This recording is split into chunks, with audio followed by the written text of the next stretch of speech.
Hello, beautiful people. I'm DJ, and welcome back to my channel, DJ Cooks and Books. And today I am just going to show you what I bought impulsively.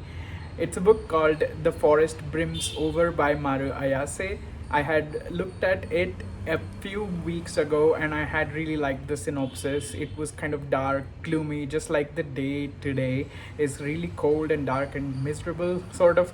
I was feeling really anxious and I stumbled upon this book again. I saw the English translation was released 2 days ago, and I thought, what the hell, it's a little expensive, but I will just get it. And I bought it on Kindle, and I'm going to try and read it.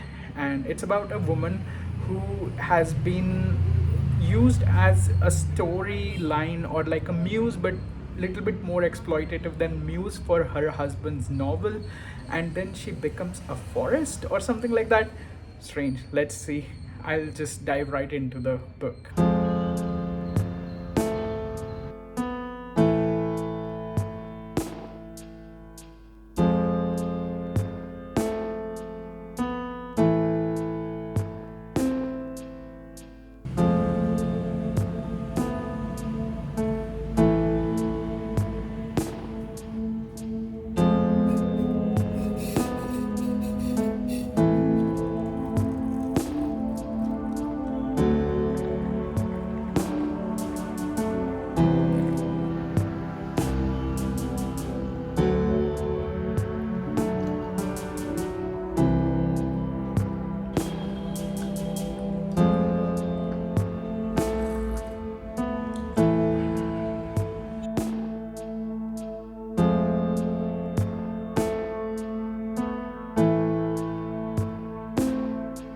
I am about 10% into the book, and the author does not waste any time.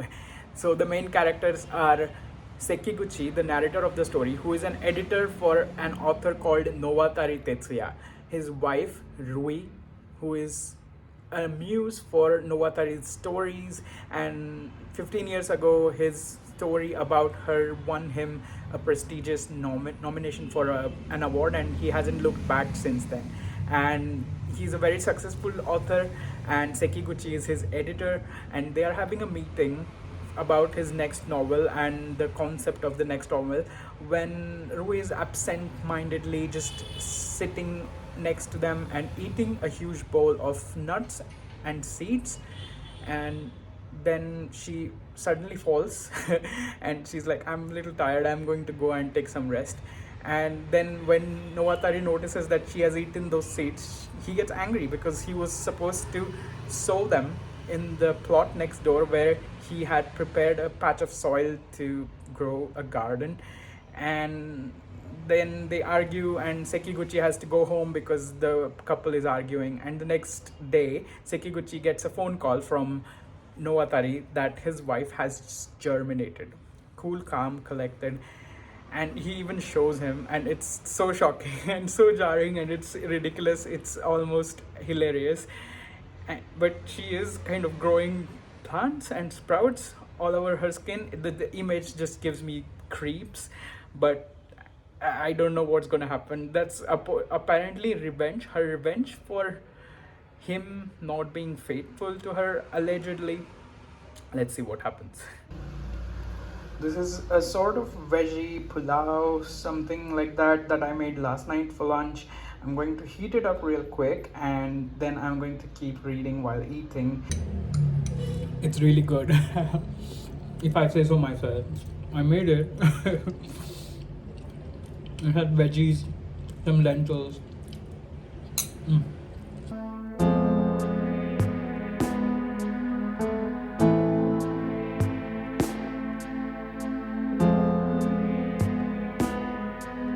I have just read up to the point of 50% mark, 100 pages, and I don't know, I have not read 100 pages in a day in such a long time.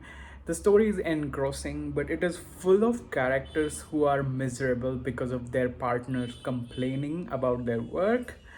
A lot of people not being able to express their dissatisfaction or their problems. A lot of people are doing that.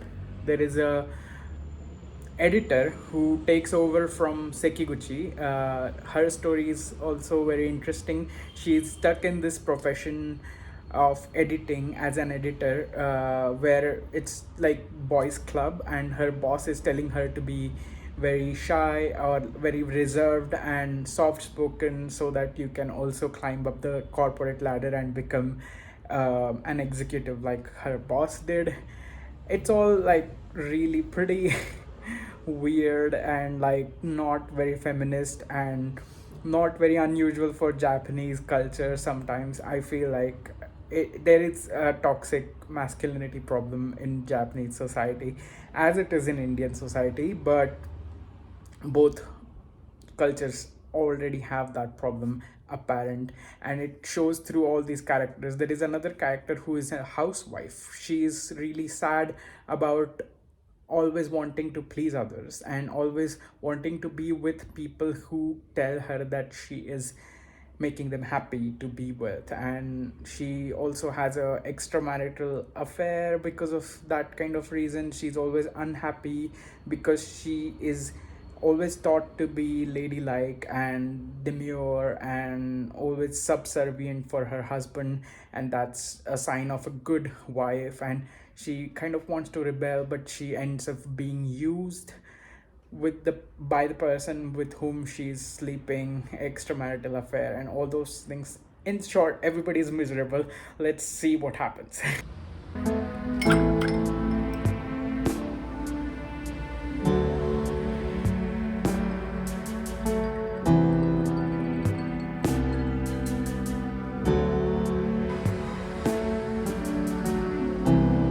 So I have finished reading that book and I have some thoughts. It's inherently about struggle between men accepting their toxicity, men accepting that they have some femininity and thinking that masculinity is equal to superiority, and struggling to letting it go, struggling to accept masculinity in their female partners, all sorts of things that are very typical of Japanese society, also typically seen in Indian society. And this author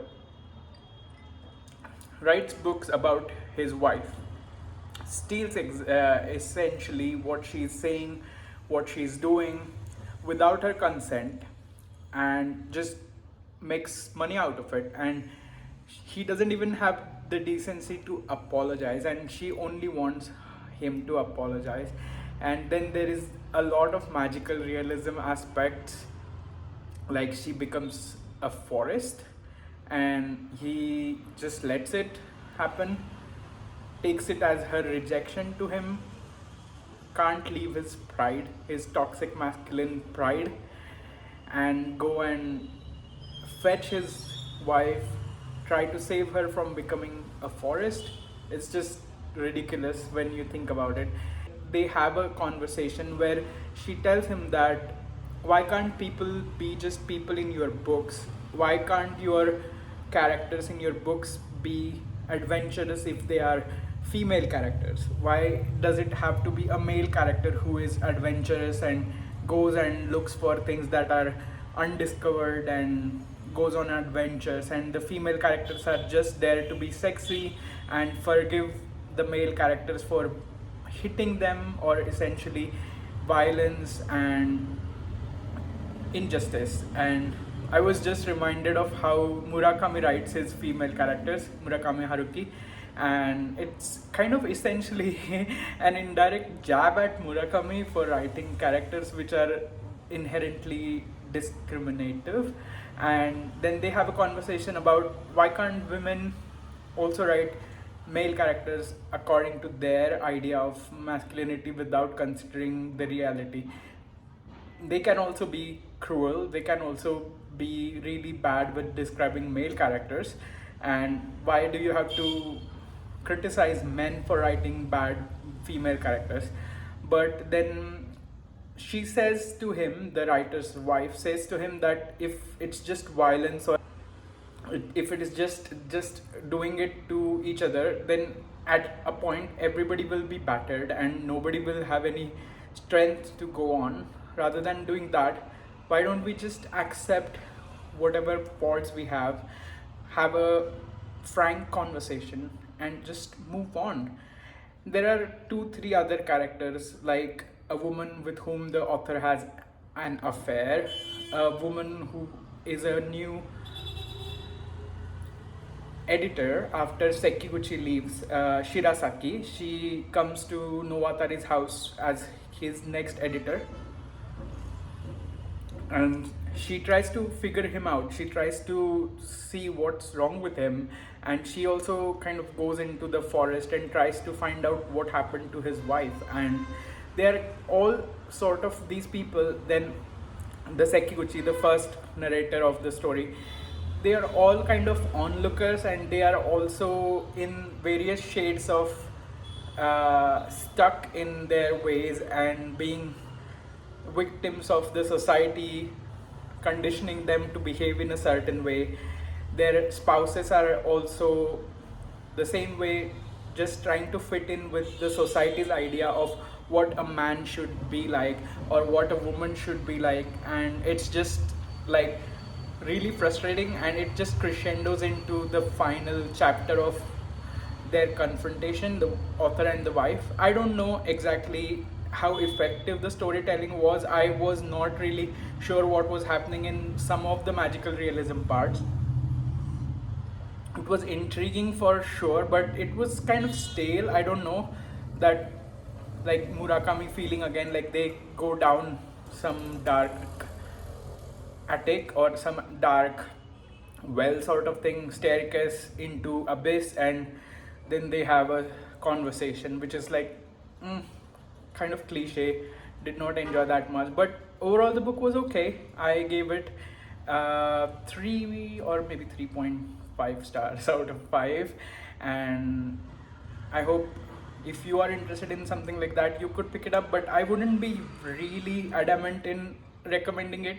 You can give it a miss also if you just feel like the cover is pretty, or if you wanted to write some kind of mild criticism of Murakami's depiction of women and whole lot of confusion through a really weird metaphor of forest. Go for it. I will see you in my next video, and until then, please take care. Cheers. This coffee is really good. Cheers. I'm going to enjoy it with some sun. Bye.